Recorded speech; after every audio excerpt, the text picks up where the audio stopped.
That might not upset you, but if you were a macho little man, that's sad. So we should protect guys' identities and stuff because they're all so fragile and soft, and we should protect them from being fat little men? Yeah, a little bit, I think. I think it would be really Luke. What's the difference between that and boxing? Because boxing you have welterweight, featherweight, heavyweight. Oh. What's the answer? Do you have an answer to that? Luke has called you out. Less different sex though. Yeah. But, I mean, what you're saying is, if we don't allow the little boy to play with the big boy, the little boy might feel like the little boy. Luke is saying, but in boxing, we don't allow the big boy to play with the little boy because the big boy will kill the little boy. So little boys fight each other. Should we then switch boxing up to make it that there are no weight categories? So you're talking about having a rugby team. We're staying with one. Well, I have always wondered why little boxers and why it's not just like a big person competition. Okay. It has crossed my mind in the past. Alright, we'll take some other thoughts. 1, 2, and then 3. 1. Is it not because boxing, the object is to hurt the other person? In football, the object is to score a goal, and therefore not to hurt the other person. Is the object in boxing to hurt the other person, or is the object in boxing to score points by hitting them in certain parts of the face? Which is going to hurt. Gonna hurt, yeah. But when the refs tally it up, do they tally it up by the pain reaction they receive, or by where the punches landed? Bit like. By the way, I'm not arguing that boxing is a sport we should even have, but they tally it up by where the punches landed, right? They don't pull the guys over and say, all right, how much pain are you in? And you have aggression there as well. Yeah, if you get knocked out. Yeah? You got points for like how forceful you are. So maybe you're making an argument that boxing isn't really a sport, it's just legalized fighting. So maybe we shouldn't look at boxing that much. Why don't we look at wrestling instead? So let's take Luke's idea and put wrestling. And I'm not talking like World Wrestling Federation, but I'm talking just wrestlers. Should we have the big guy wrestling the little guy? So the little guy doesn't feel unmanly? Maybe the little guy's hard, Yeah, quite quick. Yeah. Okay, so now you're making an argument that sports should be based on categorizations of ability, not body size.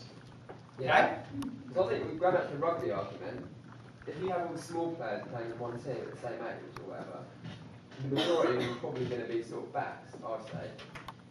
What? Are going to be sort of backs as opposed to big forwards. What did you say in English? Backs? Backs. What's a back? It's like a, Oh, right, yeah. Sports sociology, I sure know my sports, don't I? so they're going to be forced, some of them are obviously going to be forced to play in the forwards, and they're not going to enjoy the sport. Their natural stomach would be quick and agile or whatever. Do you know what I mean? No, I don't.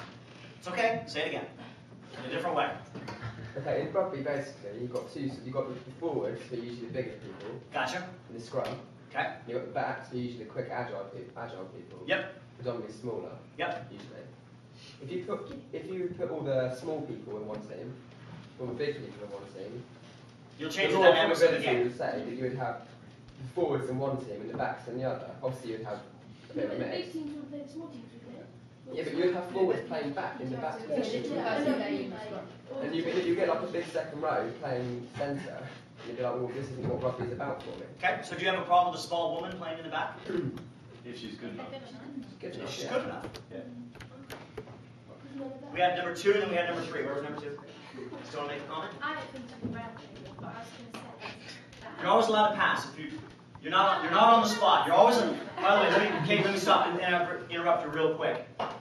If you feel that you're sort of you're not ready to speak, you know what you're thinking, but you can't say it, and I've called on you, you have the right to pass. Just say pass.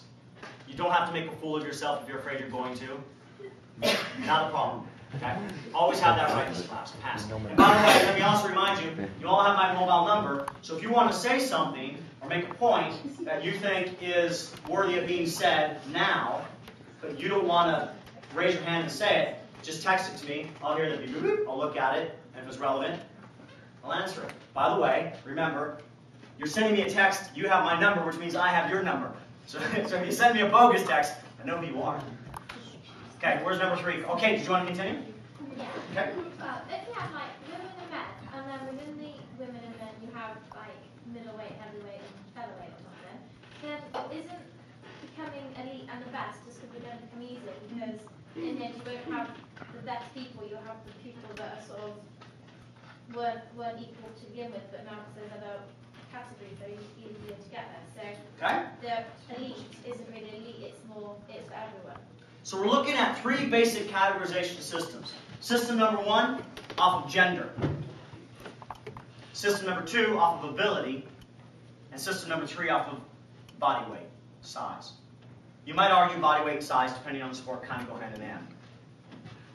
The question I have for you is this.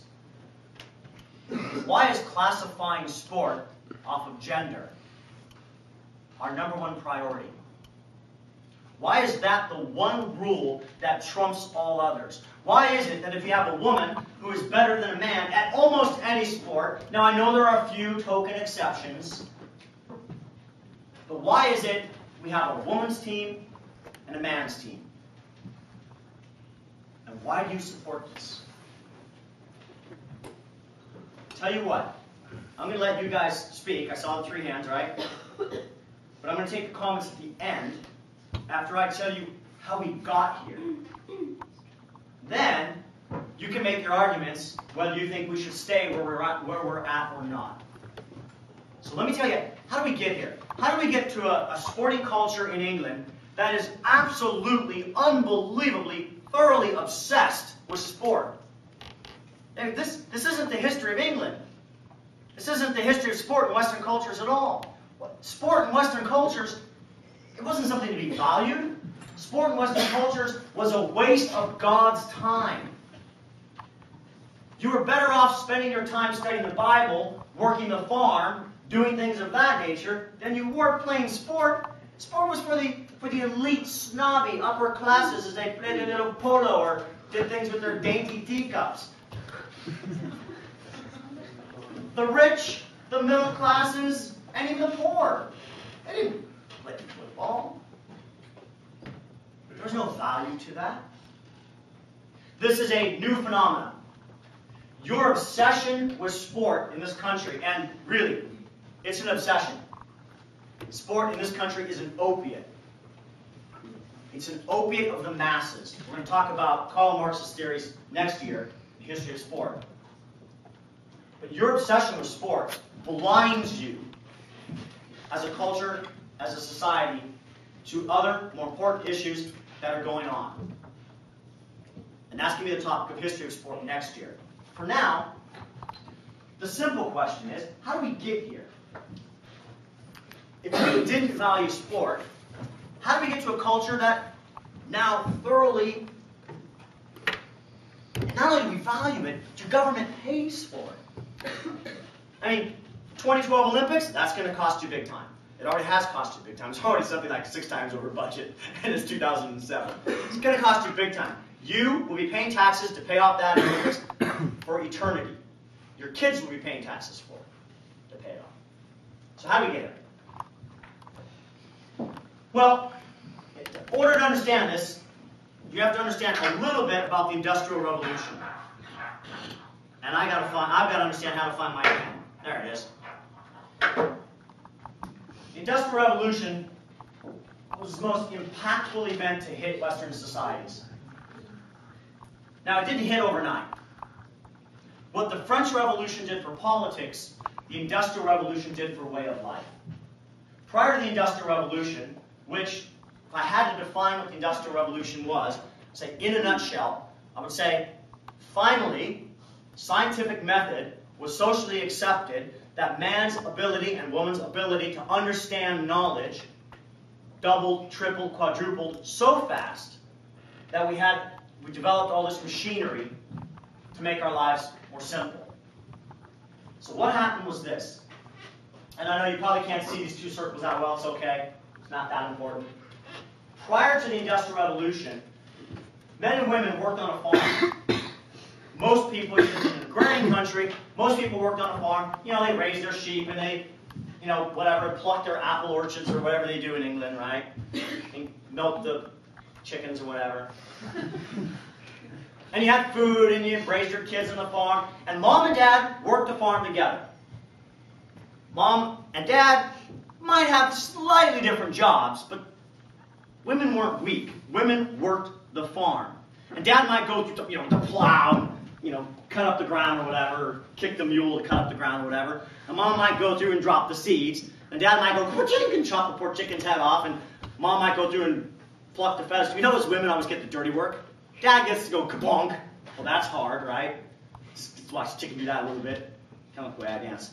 And then Mom has to pluck all the feathers out. Well, that's fair, isn't it? At any rate, Mom and Dad were home all the time. And they raised their kids at home.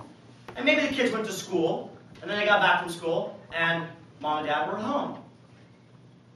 People left that way of life in masses, in unbelievable hordes. There was an unbelievable migration in England, in the States, in almost all Western countries, from the rural areas to the cities.